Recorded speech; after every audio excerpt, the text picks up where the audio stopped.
student, today we are going to learn the subject biology, the chapter number new chapter, the fourth chapter, molecular basis of inheritance. In the previous chapter we know about what is means the inheritance. The George Mendel concept gives the concept about the gene factors and all this. In this chapter, molecular basis of inheritance, we are going to the study of the discovery of the DNA.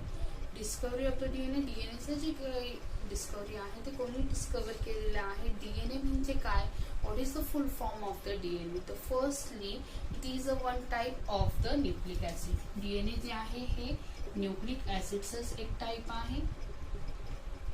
It is a one type of the nucleic acid. There having two types. First it is the DNA, deoxyribonucleic acid, and second thing it is the RNA. The firstly we are study about the DNA, discovery of the DNA. In the 1869 मध्ये जे आहे the scientist the Frederick Miescher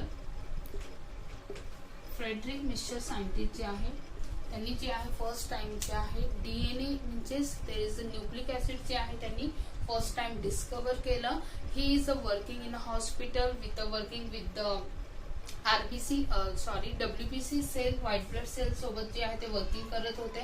and he isolated the pus in the working in hospital, isolated the pus from the bandages in the hospital. Bandages मध्ये जे आहे त्यांनी हॉस्पिटलमध्ये काम करत असताना त्यांना एक WBC जे आहे WBC मध्ये त्यांना खूप सारं इन्फेक्शन सापडलं आणि ते इन्फेक्शन त्यांनी आयसोलेटेड केल्यानंतर दे फाउंड त्या बँडेजेस मध्ये जे आहे त्यांना न्यूक्लिक ऍसिड म्हणजे न्यूक्लियन सबस्टन्स जे आहे त्यांना सापडलं आणि त्यांनी हे नाव जे आहे न्यूक्लिक ऍसिड कशावरनं दिलं. It gives the name the nucleic acid. It shows the acidic property. त्यांनी जे काही त्यांनी इन्फेक्शन होतं जे काही WBCs मध्ये there is having a lot of पस ऑर इन्फेक्शन इन दॅट आणि ते पस रिमूव्ह आउट करण्यासाठी जे आहे त्यांनी एक वीक अल्कलाइन सोल्युशन किंवा फर्स्ट त्यांनी सॉल्ट यूज केलं रिमूव्ह करण्यासाठी आणि after that he use the weak alkaline solution. त्यांनी जे आहे वीक अल्कलाइन सोल्युशन जे आहे त्यामध्ये यूज केलं.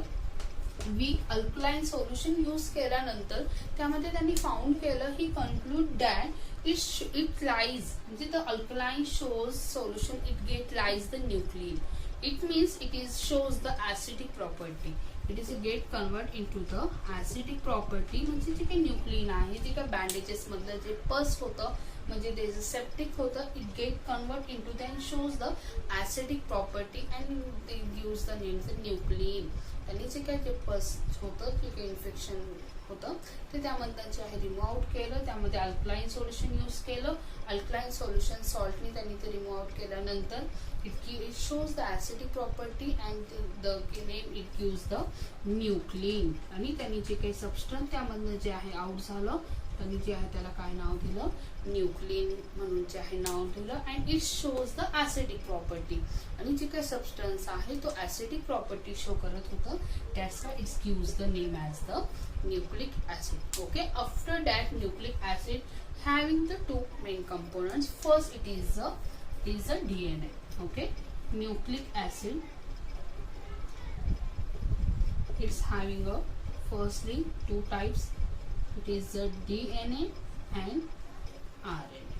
Okay, in the 1869 मध्ये जे आहे पूर्ण हे न्यूक्लिक ऍसिड ची डिस्कवरी झाली.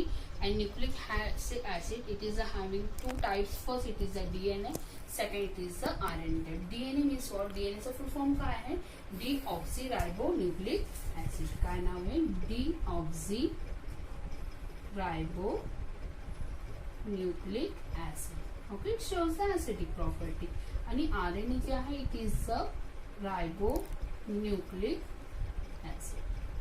Okay, म्हणजे 4.1 मध्ये जे आपण काय पाहिलं ते डिस्कवरी ऑफ द डीएनए. कोण सायंटिस्ट आहे? 1869 मध्ये जे आहे डिस्कवरी झाली डीएनएची. DNA having a double helical structure. डीएनएचं जे काय हेलिकल स्ट्रक्चर आहे it is a double helical structure आहे. ओके, हे जे आहे सुद्धा आफ्टर दॅट जे आहे 20th सेंचुरी नंतर जे हे डिस्कवर झालं तर डीएनए हे कसं आहे त्याचा स्ट्रक्चर कसा आहे. It's having a how many types. Okay, in the next point आपल्याला पाहायचं 4.2 मध्ये next the genetic material is the DNA. आता हे जे डीएनए आहे, डीएनए म्हणजे डीऑक्झीरायबो न्यूक्लिक ऍसिड, हे न्यूक्लिक ऍसिडच एक पार्ट आहे, पण जेनेटिक मटेरियल म्हणून जे आहे तो रोल प्ले करतो. आलं लक्षात? म्हणजे genetic material is a DNA in the all the organism, in the viruses and all mammals जे काही आहे बॅक्टेरियामध्ये, it is the role as the genetic material. आणि ते जेनेटिक मटेरियल नेमकं काय आहे ते आपल्याला इथं स्टडी करायचं. ओके, आफ्टर दॅट म्हणजे जेनेटिक मटेरियल हे डिस्कवर करण्यासाठी डीएनए हे जेनेटिक मटेरियल आहे की नाही त्यासाठी जे आहे इन द 1928 मध्ये जे आहे the scientist, the physician scientist the Griffith, ठीक आहे, फ्रेडरिक ग्रिफ्थ आहे, त्यांनी इन द 1928 मध्ये जे आहे माईसवर जे आहे एक एक्सपेरिमेंट केलं गेलं. आणि ते एक्सपेरिमेंट नेमकं काय आहे आता आपण ते बघणार आहे. पॉज कर. एक्सपेरिमेंट काय आहे ते आपल्याला पाहिजे. Let us non about the, let us study about the Griffith experiment. He conclude in the 1928 मध्ये जे आहे त्याने एक एक्सपेरिमेंट केलं गेलं आणि त्या एक्सपेरिमेंट जे आहे त्यांनी कशावर आधारित केलेलं आहे ते आपल्याला पाहिजे. Firstly in the 1928 he used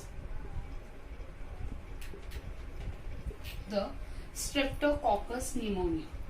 एक जे बॅक्टेरिया आहे, बॅक्टेरिया त्यांनी यूज केला Streptococcus pneumoniae. ओके, हे जे बॅक्टेरियम आहे त्यांनी माइस मध्ये इंजेक्ट केलं. The Streptococcus pneumonia is injected in mice and they cause the pneumonia. म्हणजे हे जे बॅक्टेरिया आहे हे it cause the pneumonia. It is infected. It cause the pneumonia.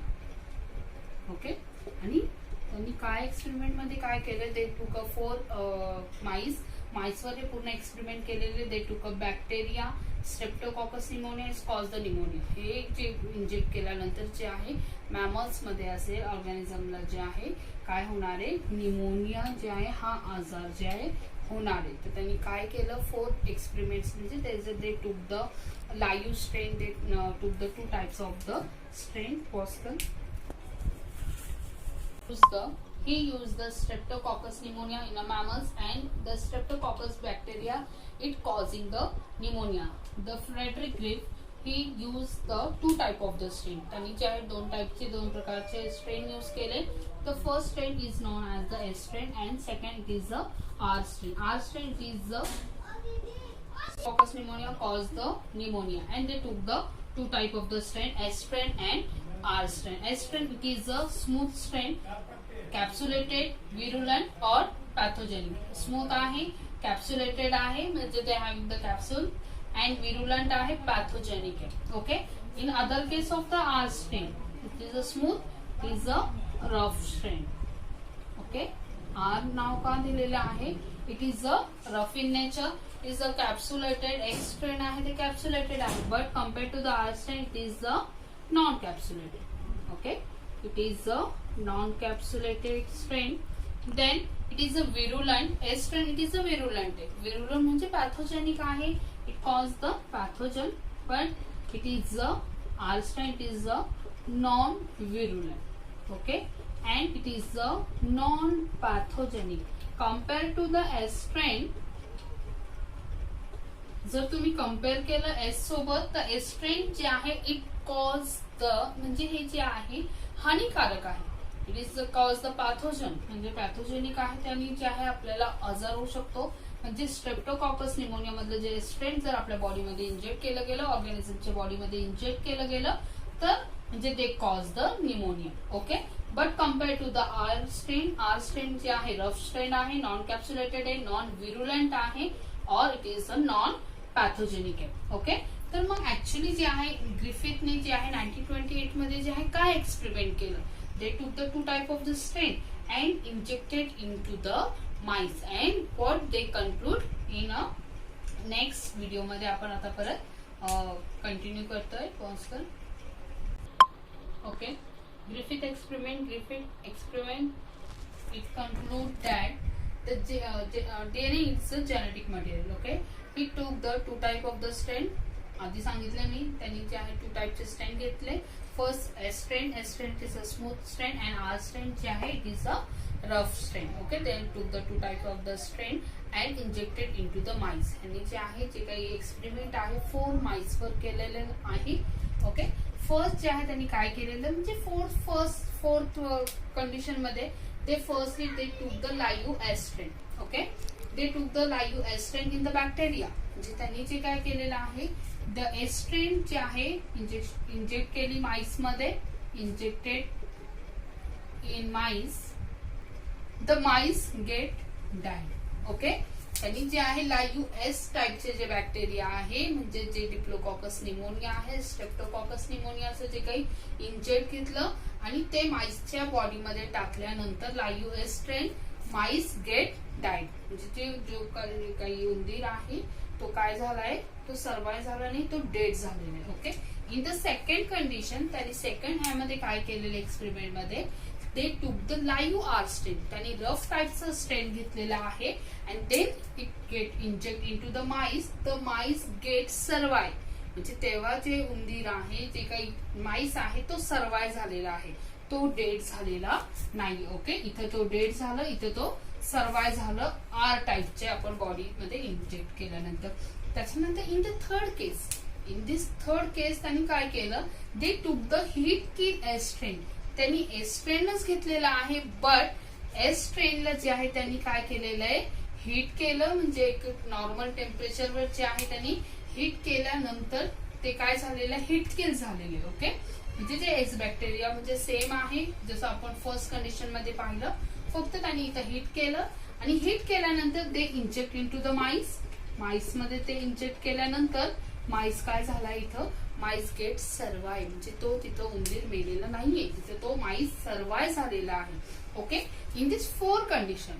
आता 4 कंडिशन मध्ये सुद्धा काय रफ स्ट्रेन म्हणजे त्यांनी काय मिक्स केलेले बघा इथं live R strain and heat kill smooth strain. आता आपल्याला माहितीये लाईव्ह आर स्ट्रेन त्यांनी आतमध्ये बॉडी मध्ये माइस मध्ये इंजेक्ट केल्यानंतर तिथं माइस काय होतो सर्वाइव्ह होतो, तिथं तो उंदीर मरत नाही. In this case heat kill smooth strain. Heat kill smooth strain मध्ये काय होतंय the mice it get the survive.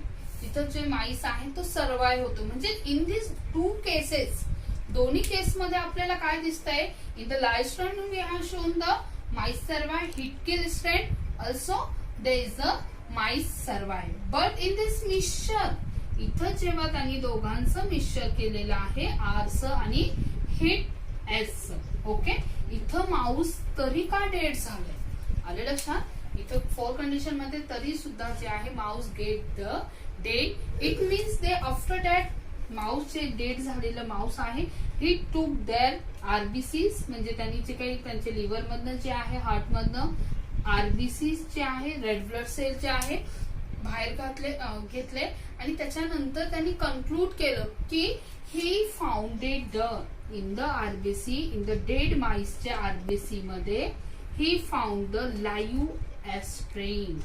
Okay, त्या माइसच्या बॉडीमध्ये जे आहे त्याला काय भेटलेलं आहे लाईव्ह एस स्ट्रेन.